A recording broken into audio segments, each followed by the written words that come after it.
예, 어제 4월 10일 오전에 통계청에서 3월달 고용 동향 발표가 있었고, 오후에 바로 자유한국당의 문정권 경제실정백서위원회가 계속되는 고용 참사 이대로 둘 것인가 하는 제하에 토론회를 가졌습니다. 이 토론회는 청년, 여성, 전문가, 교수 분들이 16분이 참석을 하셨습니다. 중복되지 않은 범위 내에서 몇 가지 말씀드리겠습니다. 연간 일자리 증가는 이전 정부에서 연 36만 개씩 늘어났습니다. 작년에는 고용 참사가 있었지 않습니까? 그런데 금년 3월에 작년 3월에 비교해서 25만 명이 늘어났다. 이렇게 정부가 발표를 하면서 고용이 개선 또 지표가 나아지는 모습이라고 역설을 했습니다. 두 가지 말씀드리겠습니다. 첫째, 25만 명이 사실이라고 하더라도 그거는 통계상 착시입니다. 작년 3월이 굉장히 숫자가 낮았기 때문에 금년에 상대적으로 높게 보이는 겁니다.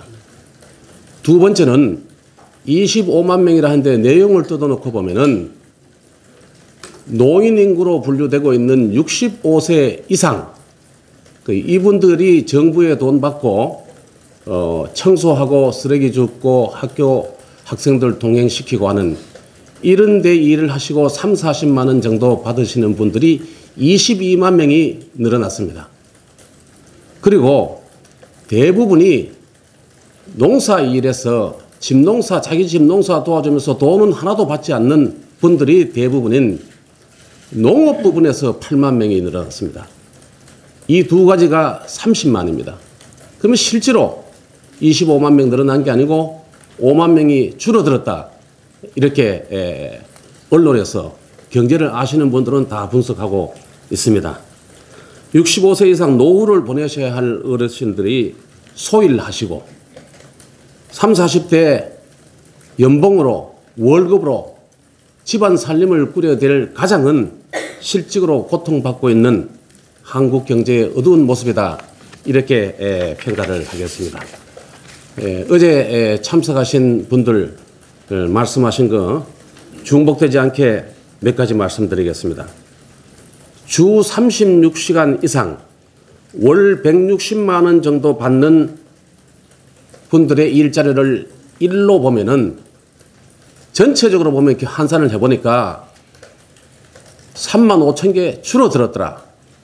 경제학, 노동경제학 전공하시는 분들의 얘기입니다.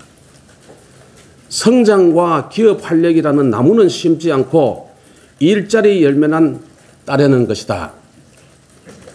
세금 내는 민간 일자리 10개 만들고 세금 쓰는 공공 일자리 1개 만들어야지. 지금은 그 반대다. 확실히 비정상이다. 3040 일자리와 65세 이상 일자리를 어떻게 동일선상에 놓고 보나. 등가로 보기 어렵기 때문에 취업자 수 25만 개 증가는 통계 왜곡이고 정책 사기다. 이렇게 아주 설파를 했습니다. 또 한 분은 나도 경제학 강의를 수십 년 하고 있지만은 농립업 일자리 착시를 취업자 수 증가로 왜곡하는 정부 해도 너무한다. 이렇게 얘기를 했습니다. 바꿔야 됩니다. 국가가 주도하는 소득주도 성장 포기해야 됩니다. 최저임금, 근로시간 다시 제자리로 돌려놔야 합니다.